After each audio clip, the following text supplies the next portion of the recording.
Have you ever received a call at 2 a.m. in the morning? Who? Well, I did, and it wasn't the best call I received in my life.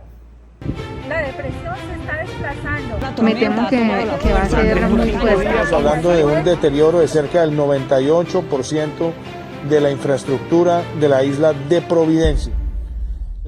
El huracán Iota desapareció casas, las borró del mapa, barrios enteros. Los ecosistemas han sido afectados, el bosque seco tropical, los corales y los manglares. Ahora tenemos un gran reto, reconstruir la isla, reconstruir estos ecosistemas de la mano con las comunidades. I received that call just 2 months after I was appointed as a minister. So it was my first crisis.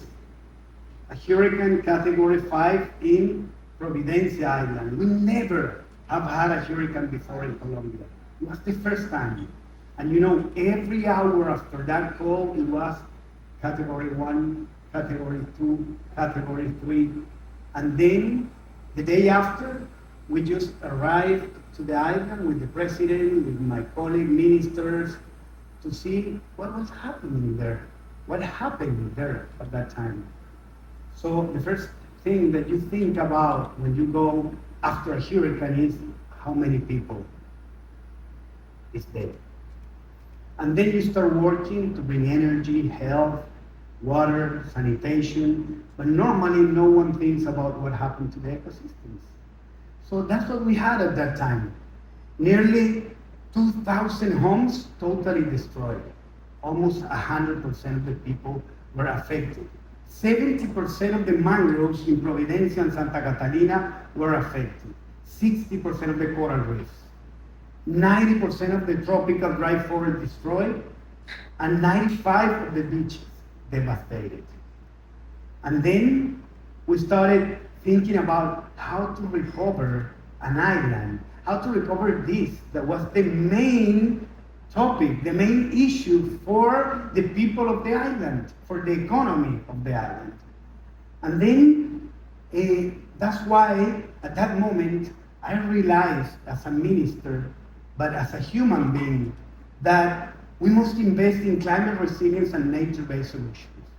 And I think that mangroves teach us how to do it, unfortunately, after a hurricane. But that's what we are here to talk about.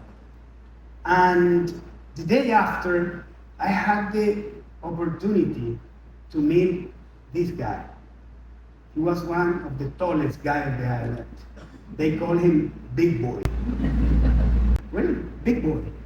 And Big Boy was a basketball player, and he was injured when he was very young. But for my surprise, Big Boy was the big guy that taught me about mangroves. And he started the first mangrove nursery in the island. And he told me that because of the mangroves, they were alive. And mangroves were the heroes of the Iota. That big guy told me that. And that's why I'm in love with mangroves. And we should invest in nature, but also in people, in economies, and in resilience itself. After I met a Big Boy, I had another moment very special to me, 2022, when I finished my term as a minister. And then I went to Sharm el-Sheikh, and I saw this huge launch about a program, about a coalition of protecting mangroves, the Mangrove Breakthrough. And since then, I've been working with this amazing group of people for the protection of the mangroves. And now we are already finding, as a global community, how to protect and build resilience. And we have 4 principles for that.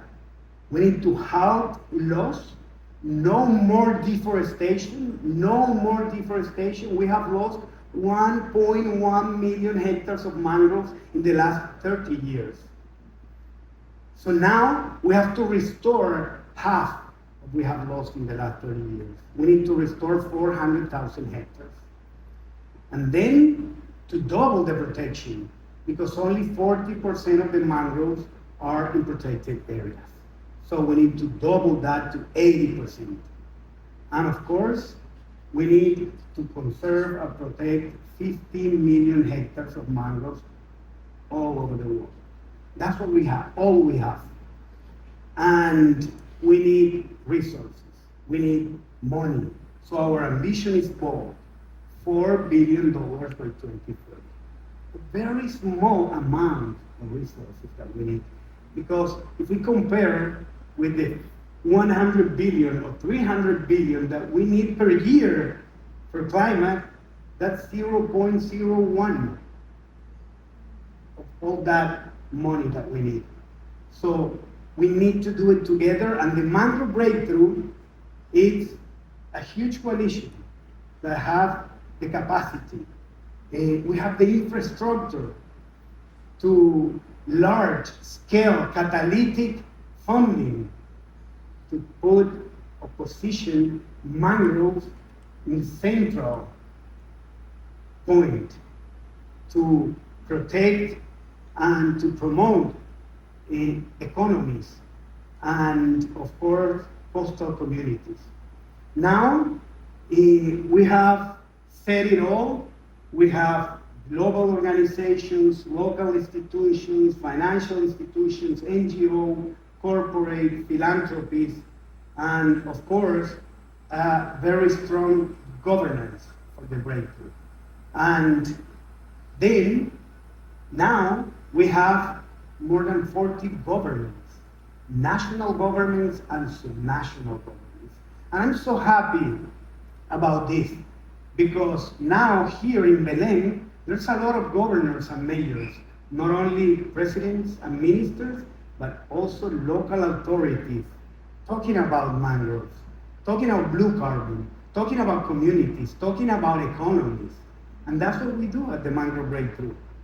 Bring them all together to achieve our goals by 2030. Now we need to accelerate. And that's why I was just telling you that the Mangrove Breakthrough has the power of bringing together those large-scale catalytic funding to put mangroves, to position mangroves as a central and main thing in the movement that we are looking for. The ocean breakthroughs, the coral breakthroughs, but there's also the mangroves that every day teach us how they are at the front line protecting people, protecting biodiversity, giving to the local communities the possibility to get income out of the economy, out of the ecotourism, out of the fisheries, but in a responsible way. So now, I just want to invite you to work together, to make the call at 2 a.m., to make the call for action. Now, with this catalytic facility, putting the mangrove catalytic in the middle, we can support high integrity carbon and conservation projects. There's a lot of people here in Belém talking about blue carbon and Article 6. Well, mangroves have the power of the blue carbon. Then, to help businesses transition toward nature positive models, partners with local financial institutions, we need to bring more financial institutions, local financial institutions, to understand the power of these ecosystems. And then work with governments to develop national mangrove investment plans that attract deploy capital at scale. And I always make this emphasis with governments. We need to bring governments, national government, but also subnational governments, because it's there on the ground with the communities that we have the real changes. So I invite you all to make the call. Let's make the call, but the call for action. Thank you very much.